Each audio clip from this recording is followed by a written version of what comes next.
Welcome to the winter scene. Now let me first show you how to bring all the elements together into one scene before we focus on any one element, introduce more variety and challenge as we move along in the course. Now think of this as a warm-up to the succeeding activities. And this is going to be fun. So let's get painting. I'll see you inside.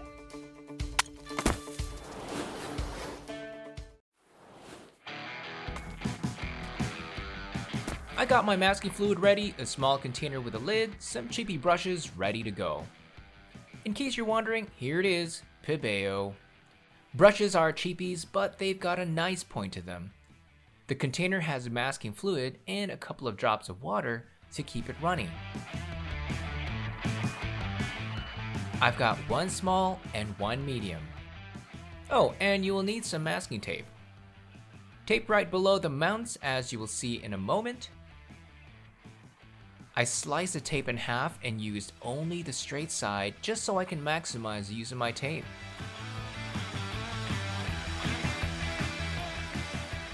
Now we've got everything set up, we're ready to mask out all the tree trunks. We'll apply the masking fluid on all the tree trunks, as you can see here. The dots you see on each branch, by the way, are little indicators to where you will be painting in the branches later. Now, of course, you can use any masking fluid as long as it's still fluid. If yours feels a bit thick, just add a couple drops of water. The fluid content can dry out when it's been sitting on your shelf through those hot summer days. If you haven't used it in a while, this is the perfect activity to take it out and use it for what it's worth.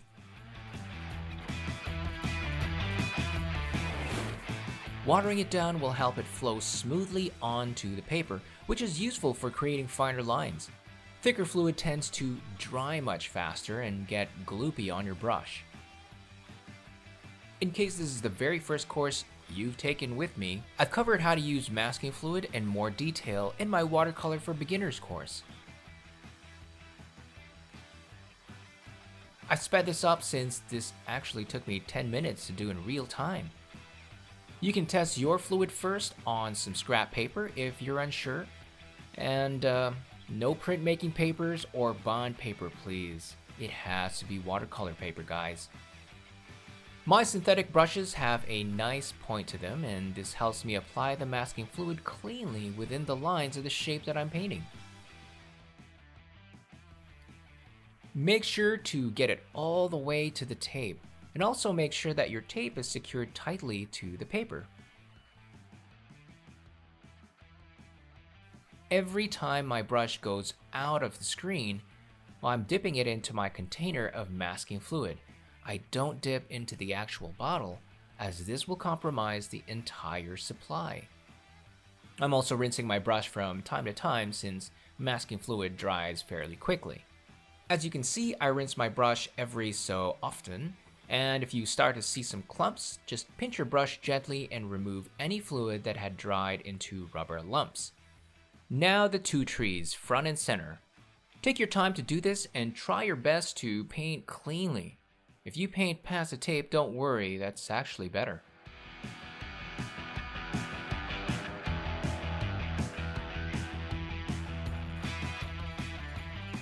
When I'm done, all these trees will be protected by the application when it dries. It will feel like a skin covering the trees, keeping them dry and perfectly preserved. This will allow us to paint freely over the masked areas, which is much easier than having to paint around the trees or paint in sections.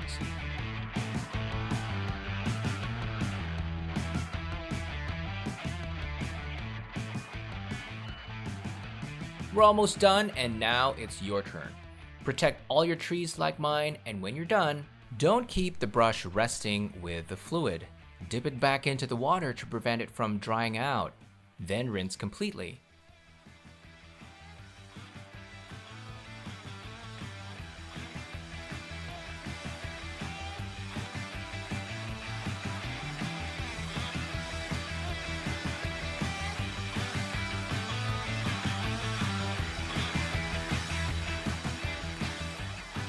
Let's make some color.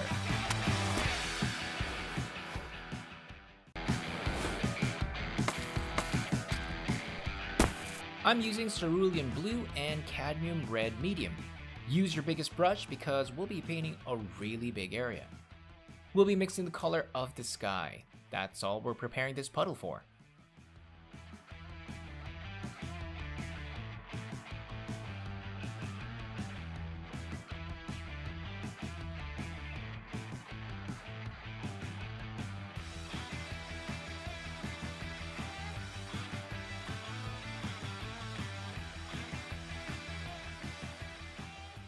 I'm adding just a bit of red to make it less of a vibrant blue color.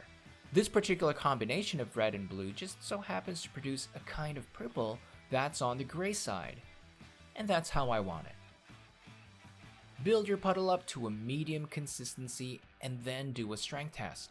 If this is the first time you're hearing about this strength test, I've included a couple of videos from my watercolor painting for beginners course in the last section for your reference. This course assumes that you know the basics, so I hope that helps for you to catch up and paint with us.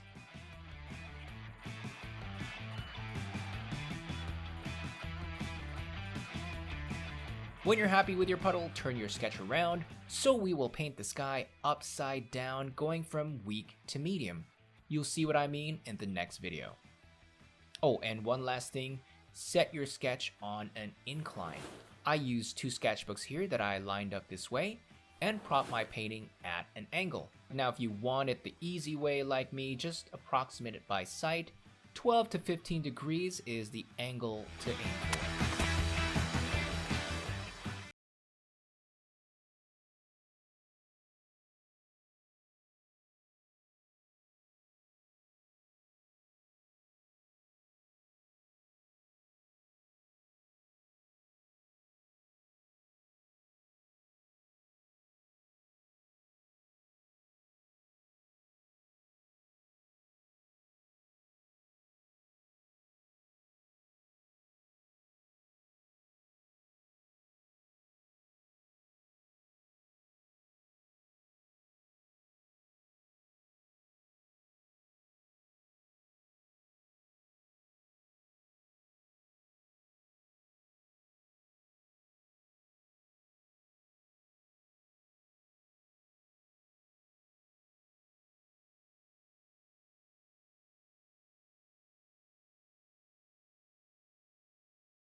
time to pick up the pace now. We'll be lifting off the masking fluid on all the trees. Use the tape you just peeled off and pick up the dried masking fluid with it.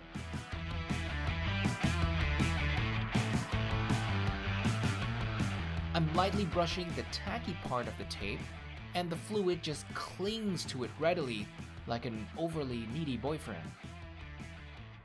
Whatever sticks to the tape will also pick up any masking fluid you touch it to, so you get twice the grip. Wipe it off, this time with a bit more weight as the residue is not tacky. You will see me adjust the tape as I look for the tacky parts. Now take your time to do this. Once you're done, any masking tape and rubber fluid can be thrown in the garbage. Make sure to separate it from any paper you recycle.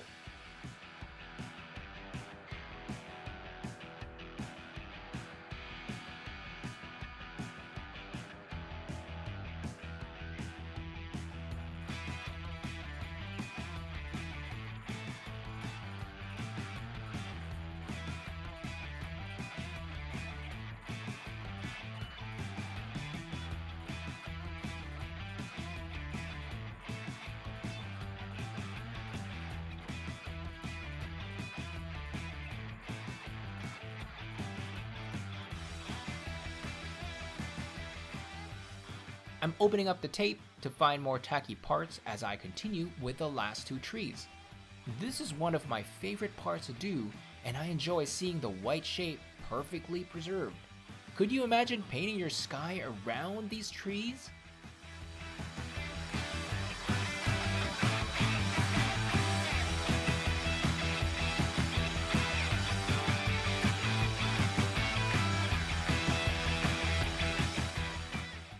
Now it's time to paint in the shadows.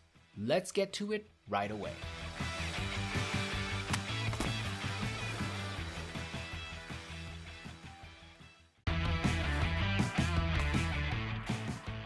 The idea here is that one part of the tree trunk will be light and the other part will be in shadow.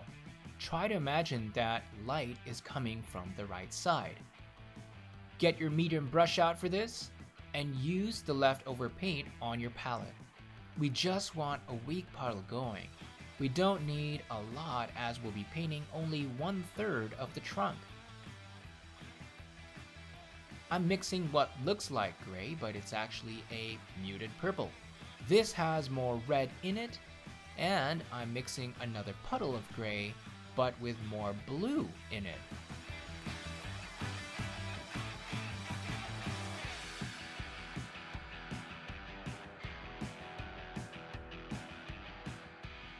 Make sure to do a strength test after.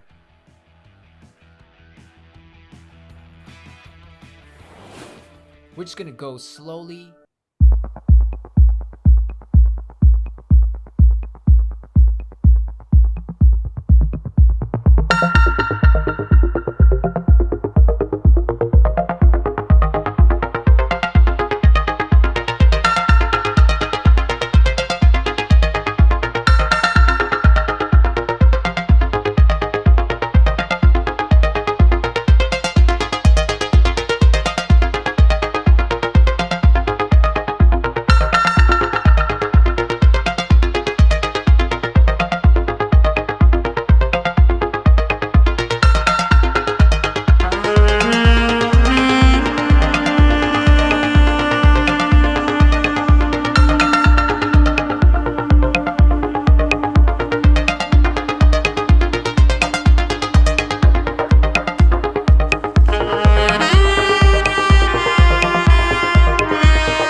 a couple of these and shaved off the branches to focus your attention on the trunk.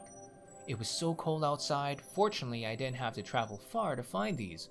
Let me tell you that my neighbors did not appreciate this. But kidding aside, I found this picture on Facebook. Apparently someone was selling these cutaways, maybe for decoration or for firewood. Anyway, let's take a closer look at how we can use this as inspiration for painting our tree trunks.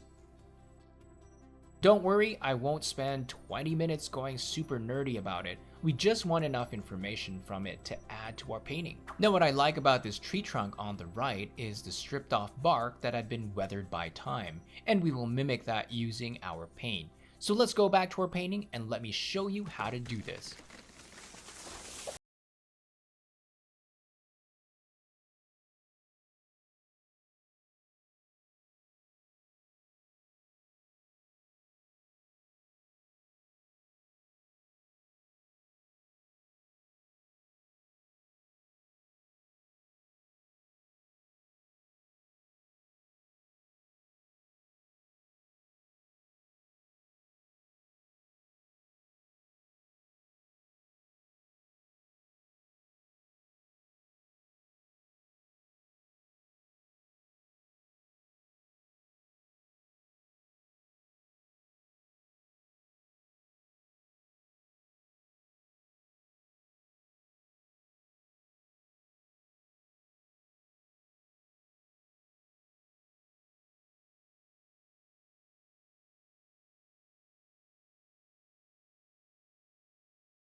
happened to the last 10? I ran away with my life, fast forward, never turn back again.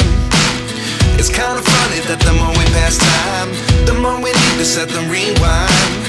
And 19 was the year I had to leave you, but now I'm seeing all the signs. Is this really happening? I can't believe it's true. I'm just as surprised as you. Is this really happening? I can't be too sure, but one day I'll be yours again.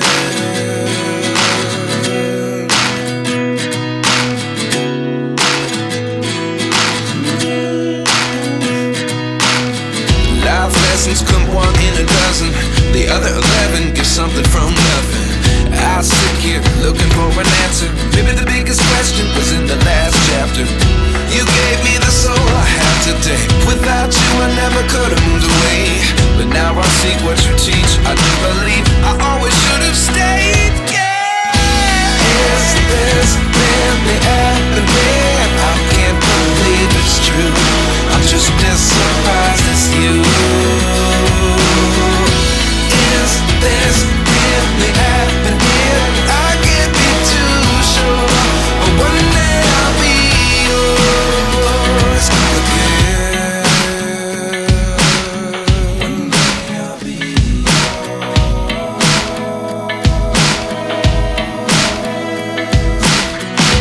One day I'll be yours. One day I'll be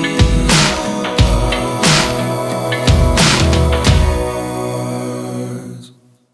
Life lessons come one in a dozen. The other 11 give something from nothing. Life lessons come one in a dozen. The other 11 give something from nothing. Life lessons come one in a dozen. The other 11 give something from nothing. Life changes, just open the door. One thing's certain, I'll always be yours. Is this really happening? I can't believe it's true. I'm just as surprised as you.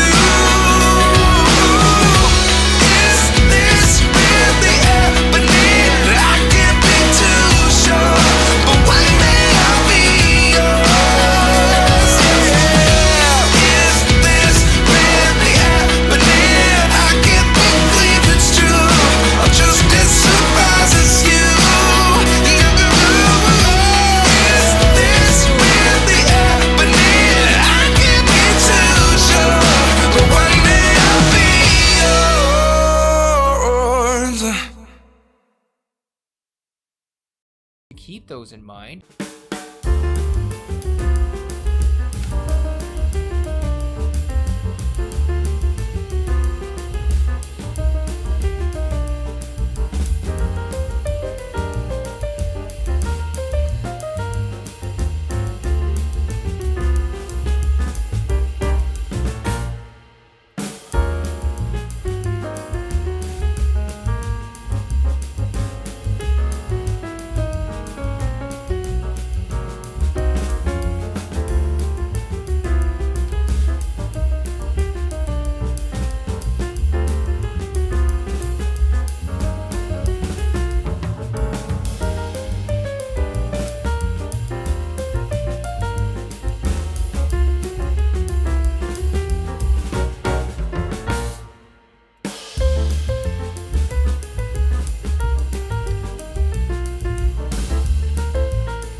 I'm gonna add some clear water here and watch what I'll be doing with that shortly.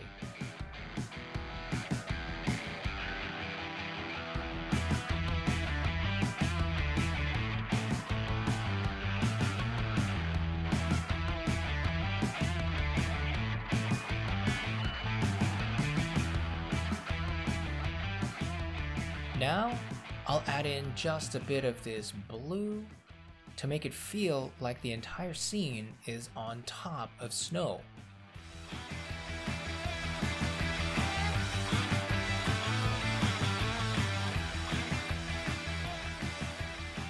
Sip the excess bead and let it dry.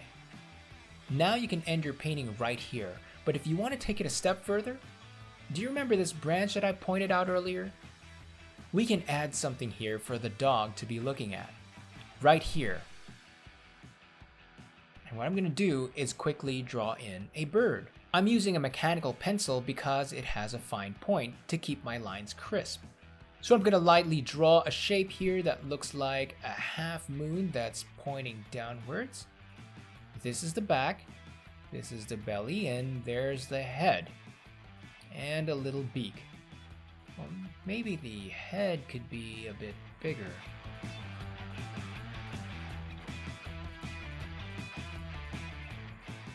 Let me erase that. And make the body a bit smaller so I have some room for the head. Then the beak. Its wings. And a tail.